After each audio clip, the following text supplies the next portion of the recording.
Good to have you join us on Community Reports on Channels Television. I am Yomi Otaigbe. The community we are focusing on this week is one that I dare say 99% of us have visited at some point or another. The members of this community represent different parts that should form one unified body for the benefit of all. Healthcare delivery thrives on its multidisciplinary platform.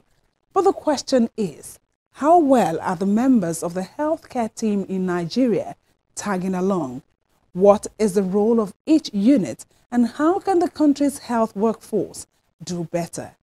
These and other questions will be answered as we take you through the familiar world of Nigeria's healthcare system.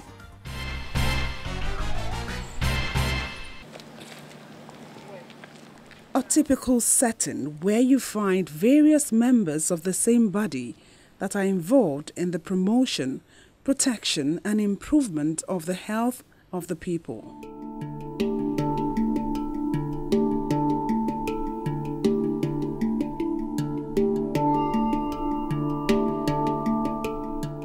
According to the World Health Organization, WHO, Nigeria has one of the largest stocks of human resources for health in Africa, comparable only to Egypt and South Africa.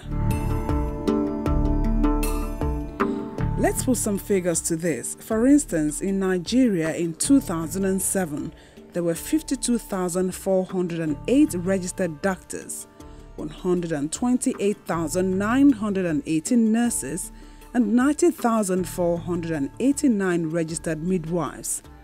Although these figures remain inadequate when compared with the population.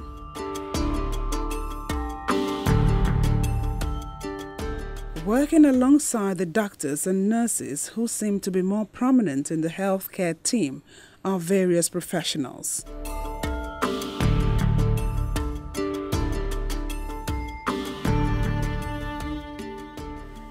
The former president of the Pharmaceutical Society of Nigeria, Olumide Akintayo, explains patient care from different perspectives. The emphasis now, the global trend, is to look at patient care from the perspective of pharmaceutical care, Medicare, nursing care, and all of that.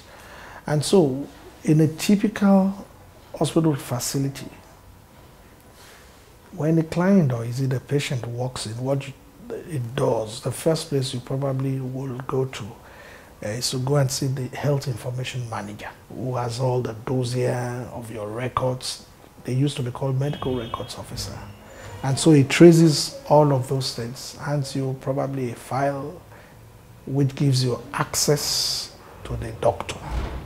Now when you're through with your doctor, depending on what the situation is, there are situations whereby the doctor is not in position to evaluate you only on the basis of a physical examination. And so it might need further diagnostic tests, and that might take you to a laboratory, for instance. You go and see a medical laboratory scientist, and then depending on what it is, it might be about the microbiological tests, it might be hematology, those various things run. And you might also be sent to go and see a radiographer. You need, if it has something to do with bones and all of that. So depending on what the clinical disease state is, they might send you to an array of those people who specialize in the various diagnostic tests. Need to show that touch it. Now, I'm going to ask you to breathe in. Just breathe in very deep and hold your breath. Radiography is regarded as the eyes of medicine. It's an medical imaging science that is used in dictating abnormalities in organs. And we use various equipment such as the X-ray equipment, X-ray machines, ultrasonography equipment, which normally people call ultrasound. We have the CT scanner, we have the magnetic resonance imaging, to mention a few.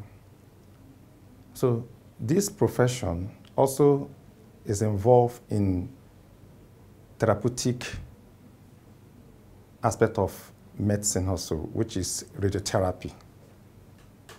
So these are the areas you find this profession in the medical field. For instance, when we talk of neuroimaging, where we make use of more of MRI for the soft tissue detection of organs that are malfunctioning, when there's a problem within the nerve system, MRI is being used. Also, ultrasonography plays a very vital role in gynae, in investigation of the abdominal, the pelvis organs.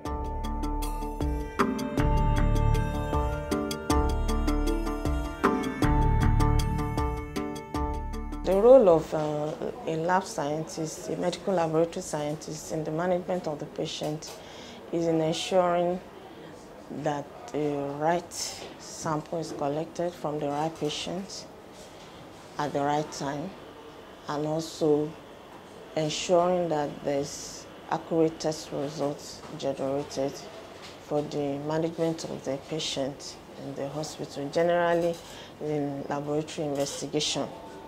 The specimen is generally on the body fluid, whether blood, urine, stool, or tissue, or body tissue. The tests that we do vary. For the clinical chemistry, we could be talking about the liver function or the kidney function, or we are looking at the cardiac markers, or like in our case in psychiatric setting, we might be looking at the toxicology, maybe a particular drug that the patient is taking. That's for drug patients. And also in hematology, it can be the full blood count, just to check the blood profile of the patient. And there are other things like genotype of the patient, like hepatitis screening. That's in the aspect of the serology. We look at hepatitis screening, the HIV screening, and there are lots of investigations.